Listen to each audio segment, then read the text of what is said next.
Okay, and as you know, the Andalusia or Undulus in the language of Arabic, it had an revolutionary changes and revolutionary contributions to the world, especially to the Renaissance of Europe. You can see by reading history that it happened, or for the Renaissance of Europe, there is more contribution of Arabia, especially that was from Andalusia. Let's just kick into it.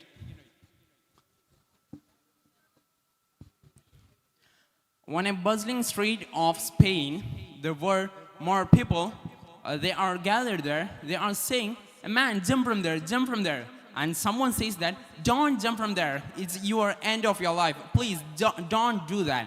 And the people arguing among them about this jumping. But that person, with full confidence, he is standing there in top of the tower, and he is slowly jumping to the land, slowly jumping to the earth. And he started to flying. The people are watching him. Everyone are watching to him. And he started to fly in the sky. At least for 10 minutes, he flied on the sky. The people are amazed by seeing this. What happened? What is happening? Like a bird, he's flying. So, how is happened? Who is he? He is called Abbas bin Firnas. Alright? And he was lived in the 10th century, and he made his first flight. And from him, the Wright brothers, they built modern flights and planes, aircrafts. They got inspiration from this person called Abbas bin Firnas, one of the scientists from Arabian world, one of the scientists from Muslim world. And let's see what was before this, or before these revolutionary changes, what was Spain. It was under Visigoth kingdom. Visigoth kingdom was in Europe, in everywhere in Europe. And the Visigoth kingdom, under that kingdom, that was not an better days for the people of the Spain. That were black days. You can see in the history, they are telling that the black days or dark age. So this age was like that, full of monarchy and full of what we can tell about that.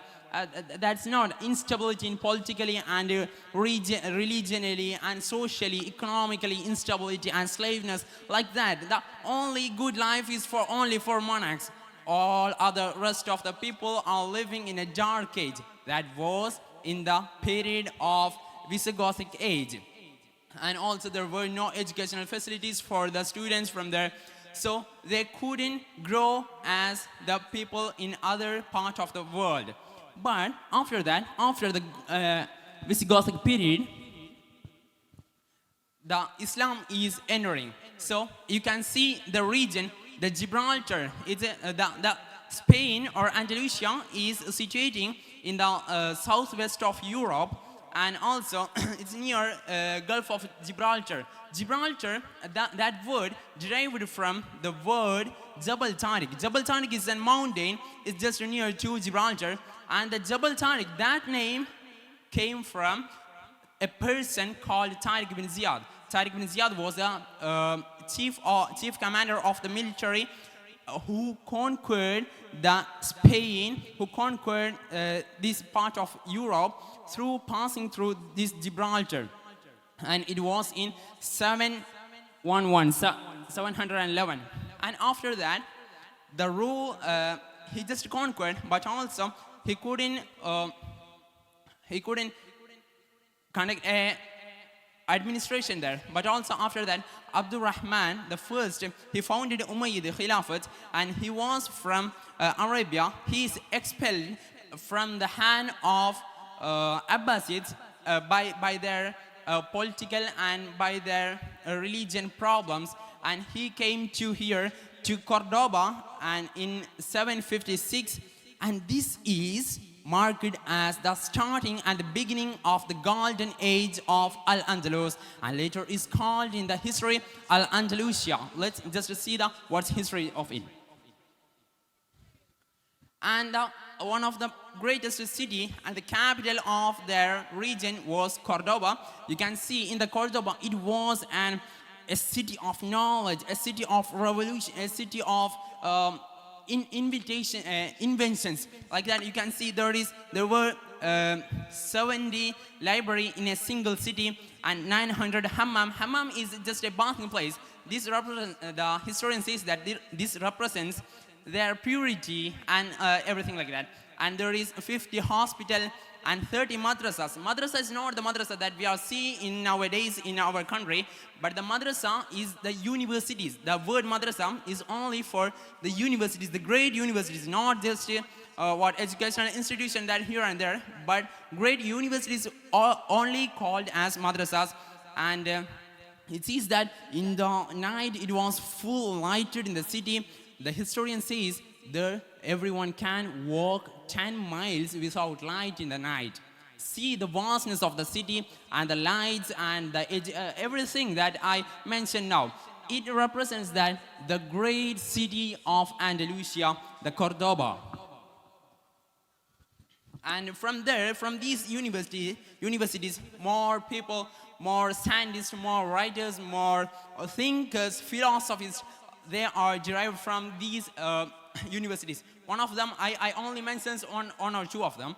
The first is Ibn Rushd. He is called or known in Europe as Averroes, their Roman name, and his major work, Kitab al-Kulliyat fi Tib, that more what contributed to the medicine of Europe, the Western medicines. It contributed, it more discussed more about this book. And the second one is he criticized Ptolemy's Almagest. You can see it's a field of just like a philosophy, and the Kulliya Fitib is a field of medicine. So this person know everything: medicine, politics, and philosophy, language, literature, everything.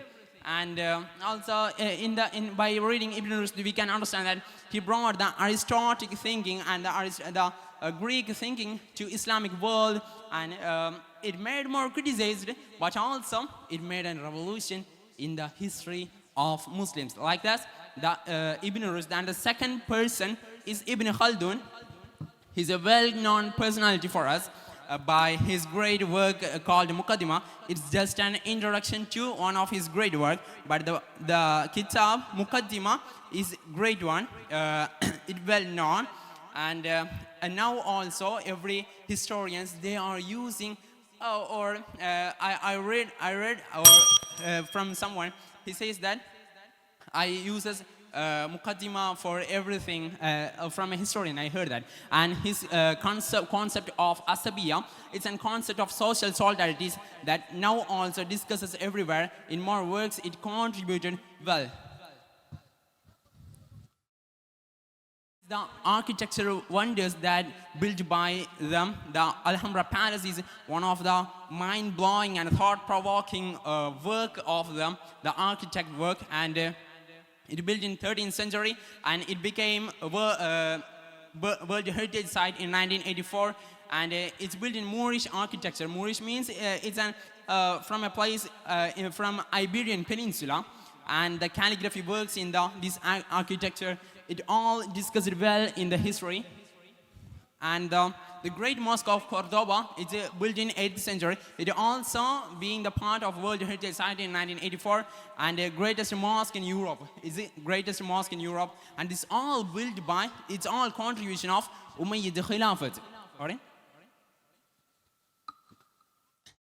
So the development in Arabic language, we are studying Alfiya of Ibn Malik, that he was from Andalusia, and more translation works occurred from Roman and Persian and Greek to Arabic world. It all happened in these universities of Andalusia and from other parts of us, like from Baghdad, Damascus, and the other cities like that.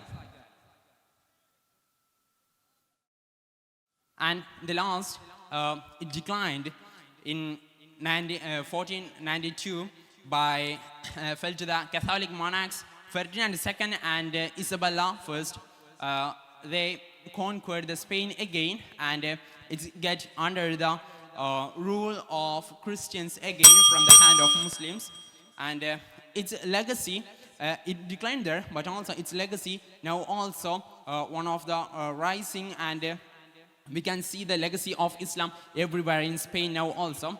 So please, I tell you also you all to explore the wonders of Andalusia, the Andalus, and the whispering tiles of a vibrant past. Okay, thank you. Assalamu alaikum.